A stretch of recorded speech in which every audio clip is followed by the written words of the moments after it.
Don't shimmy across that shattered bridge debris. Just jump on over.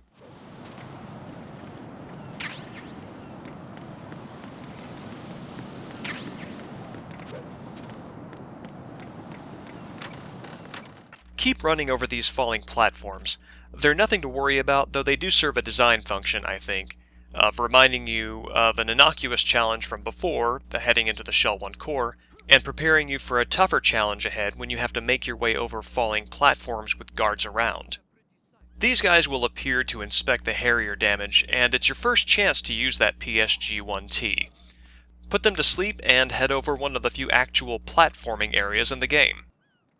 It's kind of strange to me that they put the platforming in here at all, honestly, because the platforming is clearly not one of the game's strong suits.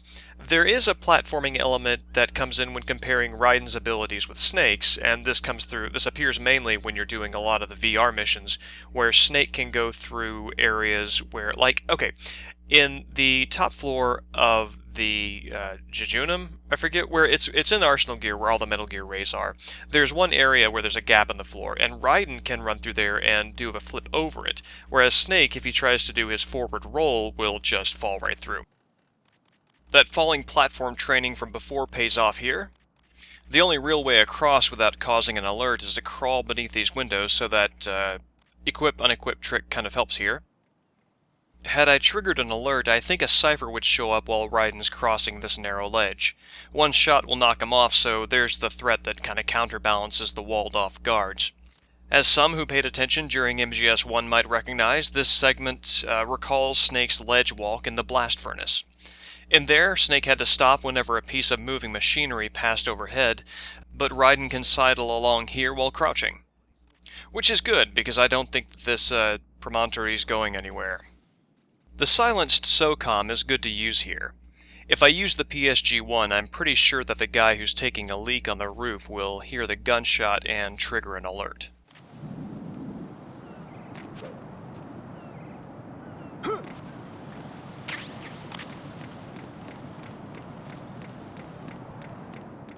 I normally don't go out of my way for items, but there are chaff grenades down here, so that's actually a worthwhile trip. We are a far cry from Revengeance in MGS2, and Raiden's flip is somewhat stiff here. The game will kind of auto-adjust your position when you're jumping over ledges, which it doesn't do when you're flipping over solid ground, so play with it a bit to get a sense for how that works.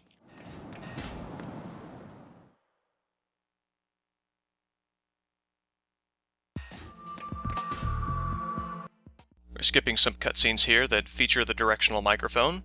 And I'm on my way to grab the Nikita missile launcher to knock out the unit that supplies power to the electric floor. This is a good place to restock on some M9 ammo and some chaff grenades. There's also an M4 assault rifle, which we really don't need in a big boss playthrough, but it serves a broader function of feeding the compulsion to casually hoard every possible scrap, castaway, or atom for the sole purpose of buffering the perceiver against the surety of death. Think of these as building blocks that we use to construct an obstacle wall to kind of block the line of sight between our temporary vantage point and the horizon arc of annihilation. I use them to greatest effect in my game. I use them to greatest effect by cycling attention from one to the other as soon as my glint-eyed fascination turns into the 1,000-yard stare, indicating that my eyes are instinctively refocusing on that horizon arc that we can't see but also can't deny. That takes experience, along with artfully applying just the right amount of denial at the right time. So, don't get discouraged. Giving up is just what they want.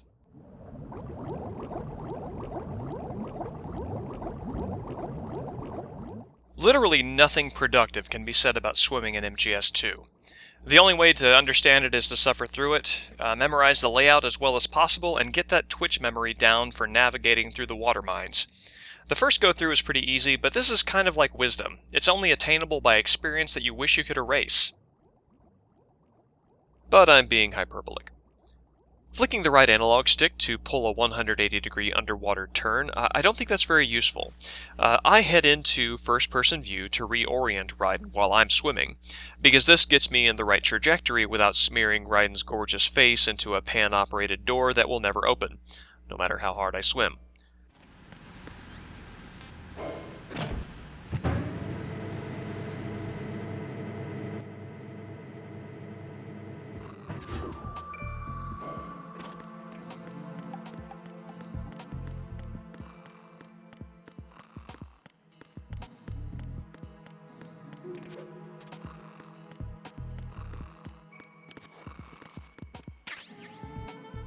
The Nikita sequence poses a unique challenge, particularly when compared to its analog from MGS1. Largely because you have a living target now to accidentally kill. Johnson will either flail around and run straight into your missile, or he'll run to your target to duck and cover, where it's, again, really easy to kill him by accident. Splash damage and whatnot. I never really felt like I had a good grasp on how to exactly manipulate this sequence to get him to run away from the power unit.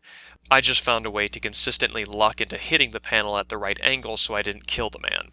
This can be kind of frustrating if you saved a while back, so practice this until you either figure out how to manipulate the situation and get Johnson away from the panel like I didn't, or how to replicate the kind of halfway luck exhibited here. Along the general theme of don't know, don't care, I don't remember where the best spot for shooting the Nikita is in this area. Confession, this was one of my least favorite sequences at the time. I think because I had difficulty controlling the missiles with precision. The analog stick felt too sloppy, and the D-pad felt too slow. So I just blasted through the grates until the path was clear. The Nikita is most useful later on as a melee item, so there's no real need to conserve ammo. Just fire away. Oh wait, I think I actually did have a strategy here. Apparently I knew and cared more than I remember. Johnson is standing asleep next to the target, so even if you work your missile around him, the radius of damage will hit him. I detonate the Nikita missile against the wall to wake him up, and he starts moving toward the sound. That's right. He'll run back to the panel once he sees the second missile on its way, and I think he'll even trip sometimes. But if you hit the edge of the panel while he's crouching on the ground covering his head, you'll destroy it while leaving him unharmed. And of course, nothing can save Johnson from the cutscenes, but that's normal for MGS2. I've talked about this before, but going back into it again, the way boss fights and indicates a disconnect between Raiden's actions when controlled by the player versus his impact as an actor in his environment. The Solid Snake hero worship brainwashing takes the form of the player's control and presence in the game. The Patriots use the Solid Snake myth to compel Raiden to act and fight, and the player is the force that animates Raiden. So, putting all that together, the player is the capstone that makes the S3 plan work. Raiden achieves victory when he's being controlled by the player, right?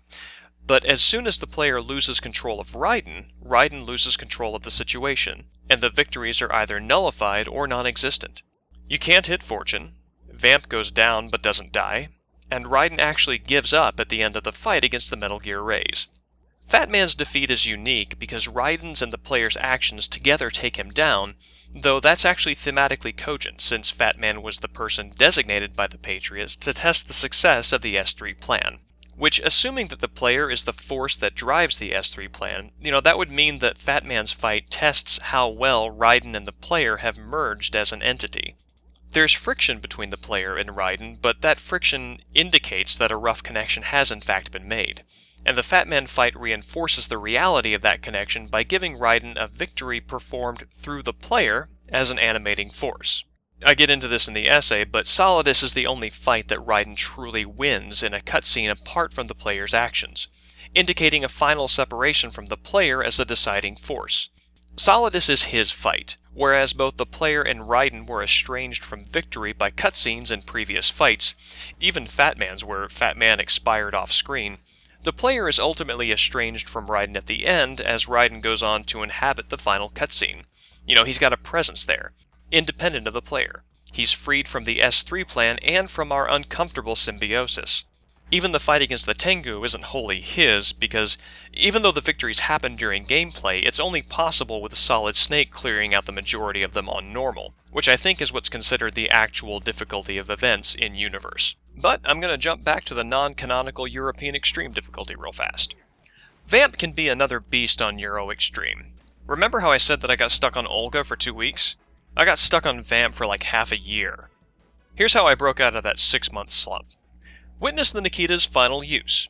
It attacks in a 360-degree arc, so I stand at the bottom of the level when Vamp makes his running attack, and I swing it when he hops on the perch right behind Raiden. Now, Vamp will evade any auto-aim attack, and you need to attack in first person. So when he jumps out for his super-fast rail walk attack, I hold the M9 sight at the center of the pool.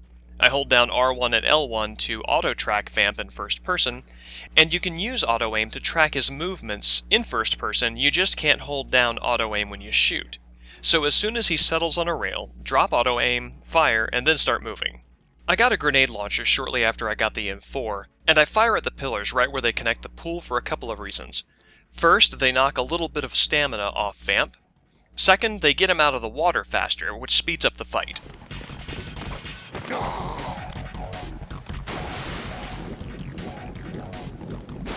Vamp will chain 3 rail attacks, and handling these becomes pretty methodical once you get the rhythm down. Remember, most MGS2 boss fights are about keeping up with the boss's rhythm. So track him until the orange goes away, attack, drop the M9, and then run to avoid that one throwing knife. After 3 attacks, he'll throw a row of knives, and those are really easy to dodge. It's basically a free shot.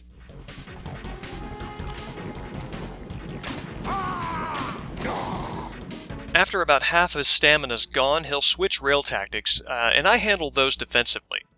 He'll hop on a rail, twirl in a straight line, and throw 2 knives quickly, pause, and then throw a third.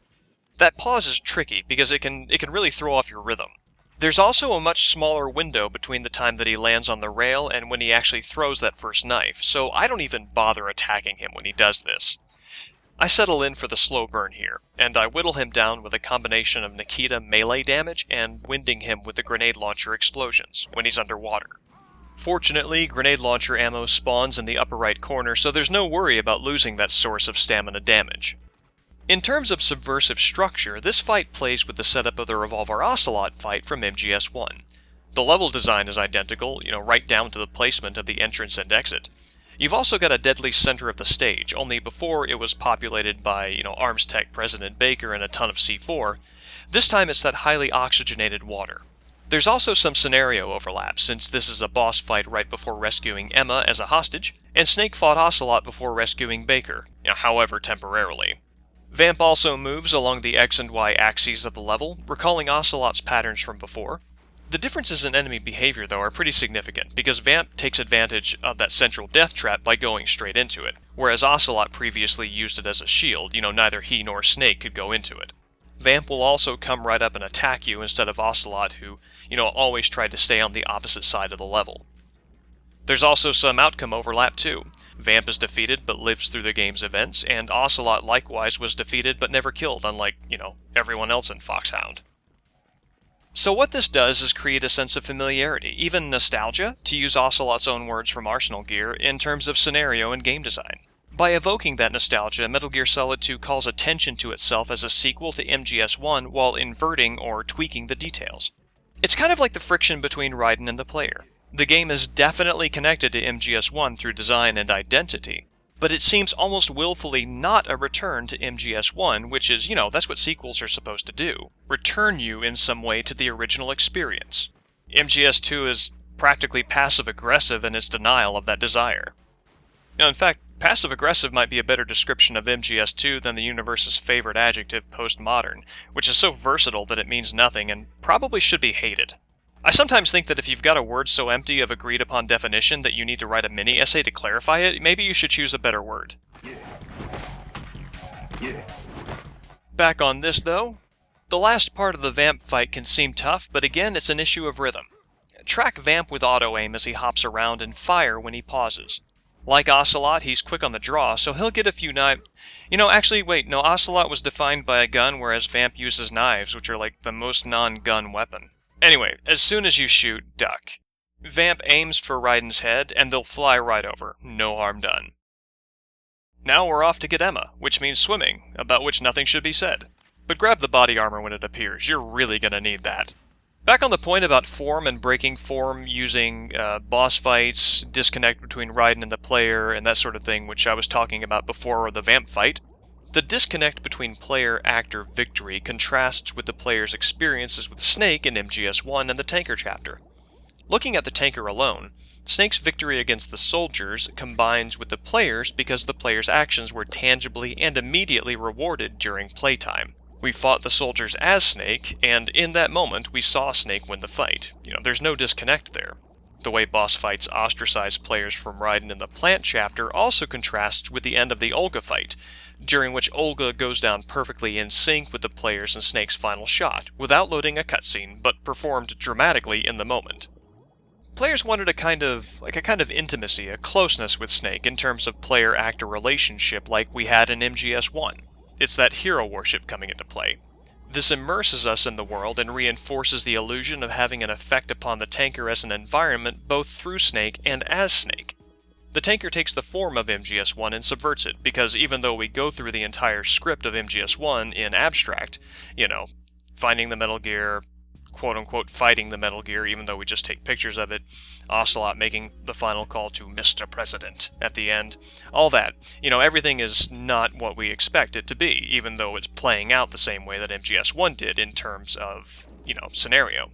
So that whole thing is the setup, and the plant chapter is one long punchline if you're able to convert fan frustration to, a sense of humor. Emma's kind of neat to look at as a kind of subversive structural element as well. She kind of recalls Hal from MGS1. Hal likes his Japanese animes, and Emma has her lacquered chopsticks. Hal twists his ankle and can't walk. He says to Snake, "I'll only slow you down," while Emma's legs are numbed, and she actually does slow you down. MGS1 presented Hal as a companion, but it offered various plot justifications as concessions to keep the story rolling. MGS2 presents the same scenario, but explicitly does not offer those same concessions, forcing the player to literally shoulder the burden that MGS1 alleviated. MGS2 also kind of drops Meryl's role as escort companion into that. Meryl and Snake traveled together briefly in MGS1, moving through a boss area, then having Meryl take point and go ahead through the wolf caves alone, again to free the player from unnecessary companionship while playing the game. Meryl walks Snake through an arrangement of Claymore landmines and ultimately into another boss battle, where she's used as bait by Sniper Wolf to draw Snake out. And on the video, I actually feel kind of horrible about this, but this really is the fastest way I've found to get her through here. Now, we've already looked at how Emma works opposite MGS1's tendency to alleviate the player of, a burden of another character during game time.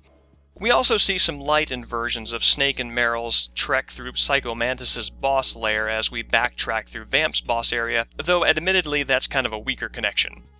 I think that the Claymore and boss bait connections are stronger. MGS2 only puts Claymores in Raiden's path in a handful of instances. First, when Olga contacts Raiden as Mr. X, mimicking Grey Fox's contact of Snake in MGS1. Second, when escorting Emma through Vamp's area and on the oil fence. And, third, they kind of seem to pop up whenever Vamp is nearby. You get them after he intervenes after the end of the Fortune fight, after you return through his boss fight area, and then when you're on the oil fence. I'm not sure what to make of that. Anyway, this is one of the main instances where you encounter Claymores, and there's a sharp inversion of our experience with Meryl in MGS1. Meryl walks precisely around the Claymore landmines right before encountering Sniper Wolf, whereas Emma stumbles awkwardly straight into the Claymore's path on the oil fence. Finally, and most markedly I think, Sniper Wolf shoots Meryl to lure out Snake, and Snake does some backtracking and then engages in a sniper shootout. In MGS2, Vamp grabs Emma, which already breaks the form by contracting the distance between the boss and the captive. The point is not to draw Raiden out, as Wolf had wanted, to do with Snake, but simply to taunt Raiden by killing Emma in plain view. Vamp does not engage Raiden in a sniper fight, it's just the opposite. Raiden is already exposed. Vamp's just not going to attack. All of this hits up, of course, that both Meryl and Emma play the role of lady victim, a Metal Gear trope if ever a one there was. So, by taking key points of MGS1's sniper battle, and Meryl, and Hal, and then making a whole new encounter with the Escort and hostage situation, MGS2 breaks apart the form of MGS1 and then reconstructs it into an experience that's, new yet familiar.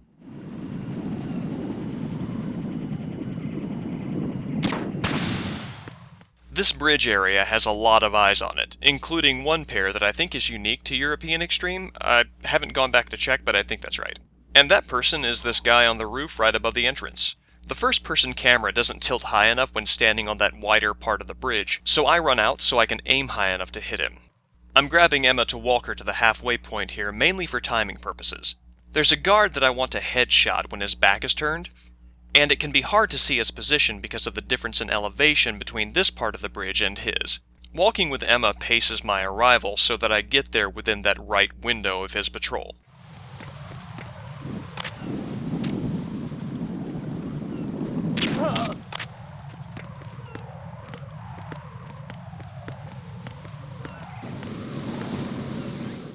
I've seen people get frustrated with this part. To douse the flames, treat it like a real fire. Spray the coolant on the burning surface, not the flames.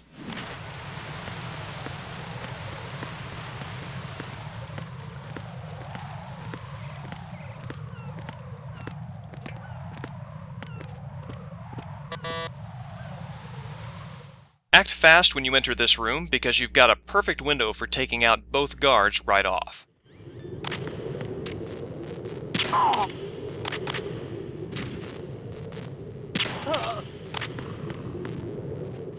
And now you've got a clear path straight to the oil fence.